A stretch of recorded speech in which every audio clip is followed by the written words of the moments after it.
ओम नमो भगवते वासुदेवाय। श्रीमद्भागवत महापुराण चतुर्थ स्कंध अध्याय 12।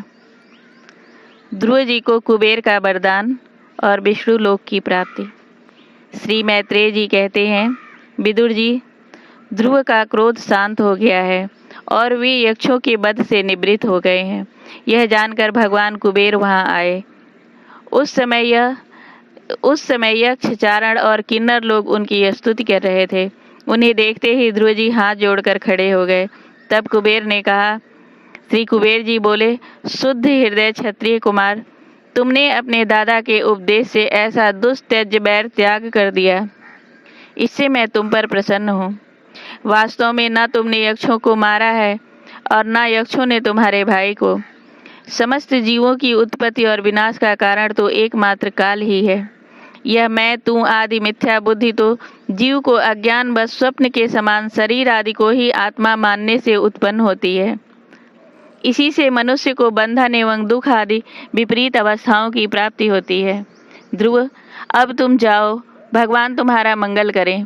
तुम संसार पास से मुक्त होने के लिए सब जीवों में समदृष्टि रखकर सर्वभूतात्मा भगवान श्री हरि का भजन करो।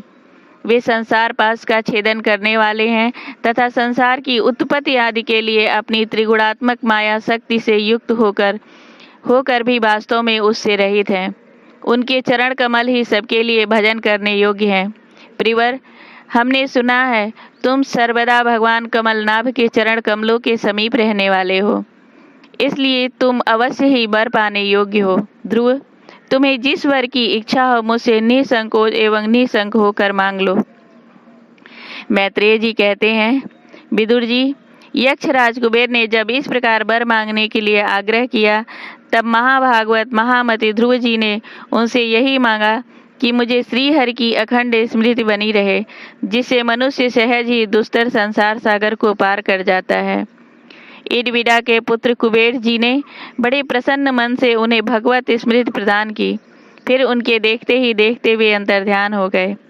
इसके पश्चात ध्रुव जी भी अपनी राजधानी को लौट आए। वहां रहते हुए उन्होंने बड़ी बड़ी दक्षिणा वाले यज्ञों से भगवान यज्ञ पुरुष की आराधना की। भगवान ही द्रव्य, क्रिया और देवता संबंधी समस्त कर्म और उसके फल हैं तथा वे ही कर्म फल के दाता भी हैं। सर्वोपाधि शून्य सर्वात्मा श्री अच्युत में प्रबल वेग युक्त भक्ति भाव रखते हुए ध्रुव जी ने अपने में और समस्त प्राणियों में सर्वव्यापक श्री हरि को ही विराजमान देखने लगे। ध्रुव जी बड़े ही शील संपन्न, ब्राह्मण भक्त, दीन वत्सल और धर्म मर्यादा के रक्षक थे। उनकी प्रजा उन्हें साक्षात पिता के समान मानती थी। इस प्रकार तरह तरह के ऐश्वर्य भोग से, पुण्य का और भोगों के त्याग पूर्वक यज्ञ आदि कर्मों के अनुष्ठान से पाप का क्षय करते हुए उन्होंने 36,000 वर्ष तक पृथ्वी पर शासन किया। जितेंद्रिय महात्मा ध्रुव ने इसी तरह अर्थ, धर्म और काम के संपादन में बहुत से वर्ष बिताकर अपने पुत्र उत्कल को राज सिंहासन सौंप दिया। इस संपूर्ण दृश्य प्रपंच को अविद्या रचित स्वप्न और गंधर्व नगर के समान माया से अपने में ही कल्पित मानकर और यह समझकर कि शरीर, स्त्री, पुत्र, मित्र, सेना, भरा पूरा खजाना, जनाने महल, सुरम्य विहार भूमि और समुद्र पर्यंत भूमंडल का राज्य, ये सभी काल के गाल में पड़े हुए हैं। वे बद्रिकाश्रम चले गए। वहां उन्होंने पवित्र जल में स्नान कर इंद्रियों को विशुद्ध शांत किया। फिर स्थिर आसन में से बैठकर प्राणायाम द्वारा वायु को वश में किया। तदंतर मन के द्वारा इंद्रियों को बाह्य विषयों से हटाकर मन को भगवान के स्थूल विराट स्वरूप में स्थिर कर दिया। उसी विराट स्वरूप का चिंतन करते करते अंत में ध्याता और ध्येय के भेद से शून्य निर्विकल्प समाधि में लीन हो गए और उस अवस्था में विराट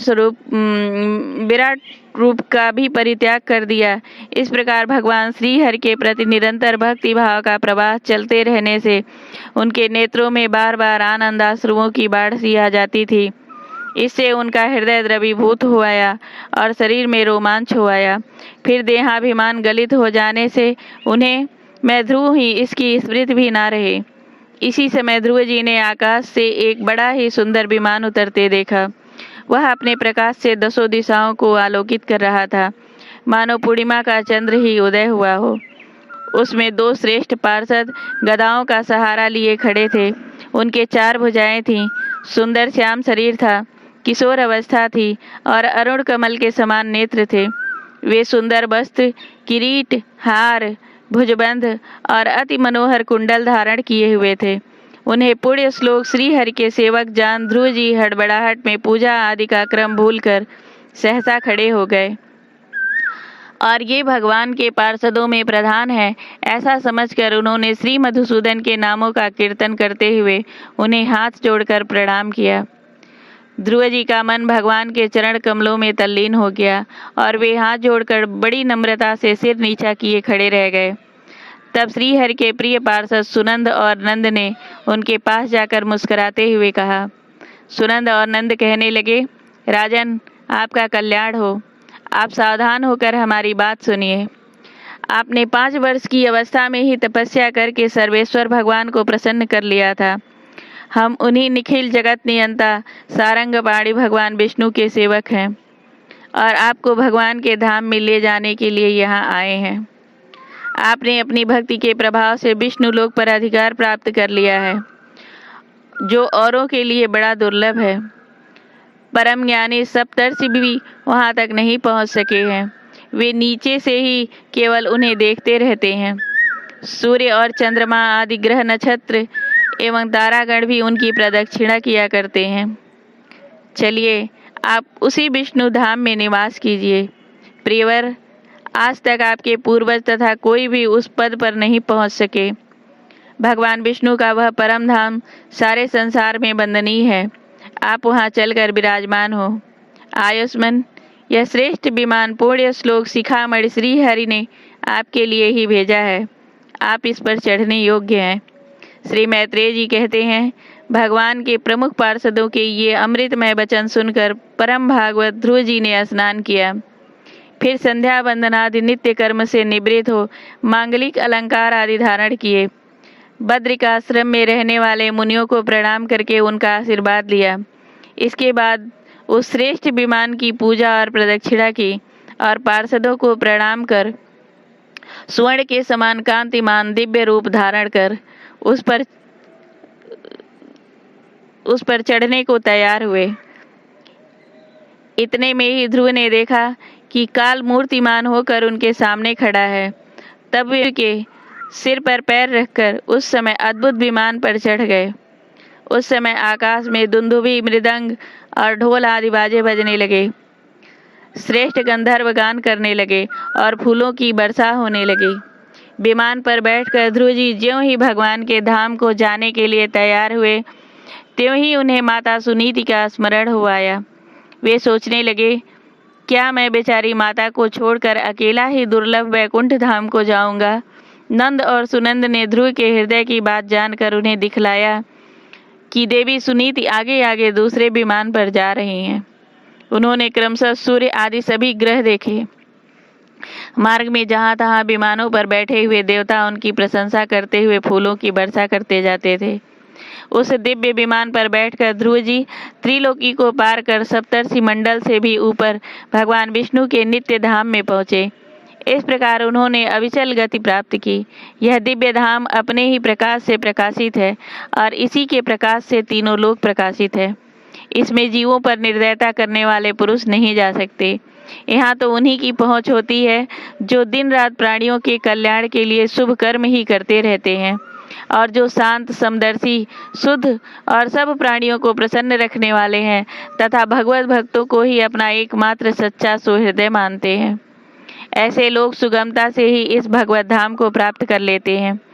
इस प्रकार उत्तानपाद के पुत्र भगवत पारायण श्री ध्रुव जी तीनों लोकों के ऊपर उसकी निर्मल चूड़ामणि के समान विराजमान हुए। कुरुनंदन, जिस प्रकार दाएं चलाने से के समय खंभे के चारों ओर बैल घूमते हैं, उसी प्रकार यह गंभीर बेग वाला ज्योतिष चक्र उस अविनाशी लोक के आश्रय ही निरंतर घूमता रहता है। उसकी महिमा देखकर देवर्षि नारद ने प्रचेताओं की यज्ञशाला में बीड़ा बजाकर ये 3 श्लोक गाए थे। नारद जी ने कहा, इसमें संदेह नहीं, पति परायणा सुनीति के पुत्र ध्रुव ने तपस्या द्वारा अद्भुत शक्ति संचित करके जो गति पाई है, उसे भागवत धर्मों की आलोचना करके वेदवाणी मुनिगण भी नहीं पा सकते। फिर राजाओं की तो बात ही क्या है। अहो, वे 5 वर्ष की अवस्थाओं में ही अपनी सौतेली माता के बागबाणों से मर्माहत होकर दुखी हृदय से वन में चले गए और मेरे उपदेश के अनुसार आचरण करके ही उन अजय प्रभु को जीत लिया, जो केवल अपने भक्तों के गुणों से ही बस में होते हैं। ध्रुव जी ने तो 5-6 वर्ष की अवस्था में कुछ दिनों की तपस्या से ही भगवान को प्रसन्न करके उनका परम पद प्राप्त कर लिया, किंतु उनके अधिकृत किए हुए इस पद को भूमंडल में कोई दूसरा क्षत्रिय क्या वर्षों तक तपस्या करके भी पा सकता है। श्री मैत्रेय जी कहते हैं, विदुर जी, तुमने मुझसे उदार कीर्ति ध्रुव जी के चरित्र के विषय में पूछा था, सो मैंने तुम्हें वह पूरा का पूरा सुना दिया। साधुजन इस चरित्र की बड़ी प्रशंसा करते हैं। यह धन, यश और आयु की वृद्धि करने वाला, परम पवित्र और अत्यंत मंगलमय है। इससे स्वर्ग और अविनाशी पद भी प्राप्त हो सकता है। यह देवत्व की प्राप्ति कराने वाला बड़ा ही प्रशंसनीय और समस्त पापों का नाश करने वाला है।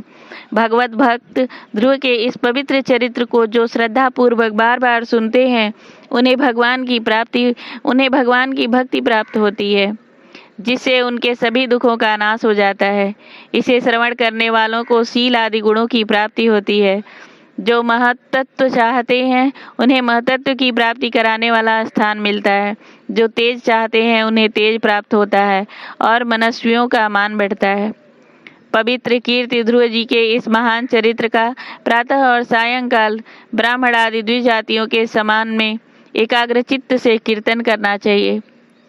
भगवान के परम पवित्र चरणों की शरण में रहने वाला जो पुरुष इसे निष्काम भाव से पूर्णिमा, अमावस्या, द्वादशी, श्रवण नक्षत्र, तिथि क्षय, व्यतिपात, संक्रांति अथवा रविवार के दिन श्रद्धालु पुरुषों को सुनाता है, वह स्वयं अपने आत्मा में ही संतुष्ट रहने लगता है और सिद्ध हो जाता है।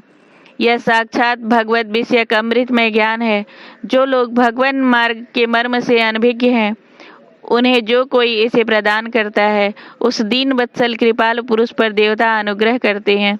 ध्रुव जी के कर्म सर्वत्र प्रसिद्ध और परम पवित्र हैं। वे अपनी बाल्यावस्था में ही माता के घर और खिलौनों का मोह छोड़कर श्री विष्णु भगवान की शरण में चले गए थे।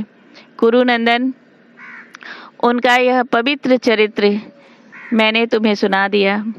प्रेम से बोलो श्री भागवत भगवान की।